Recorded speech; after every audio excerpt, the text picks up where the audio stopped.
السلام علیکم ورحمۃ اللہ وبرکاتہ۔ ایک شخص نے ایسا کلمہ کہا کہ فرشتے گھبرا گئے۔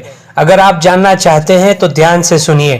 ابن ماجہ میں حضرت ابن عباس رضی اللہ تعالیٰ عنہما سے روایت ہے کہ رسول اللہ صلی اللہ علیہ وسلم نے فرمایا، ایک شخص نے ایک مرتبہ کہا، یا ربی لک الحمد کما ینبغی لجلال وجہک وعظیم سلطانک۔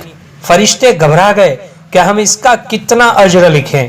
آخر اللہ تعالیٰ سے انہوں نے عرض کیا کہ تیرے ایک بندے نے ایک ایسا کلمہ کہا ہے کہ ہم نہیں جانتے کہ اسے کس طرح لکھیں۔ پروردگار نے باوجود جاننے کے ان سے پوچھا کہ اس نے کیا کہا ہے۔ انہوں نے بیان کیا کہ اس نے یہ کلمہ کہا ہے۔ فرمایا، تم یوں ہی اسے لکھ لو، میں آپ اسے اپنی ملاقات کے وقت اس کا اجر دے دوں گا۔ یہ بڑا زبردست کلمہ ہے، آپ بھی ایک بار میرے ساتھ پڑھ لیجئے تاکہ ہمارے لیے بھی یہ ثواب لکھا جائے۔ یا ربی لک الحمد کما ینبغی لجلال وجہک وعظیم سلطانک۔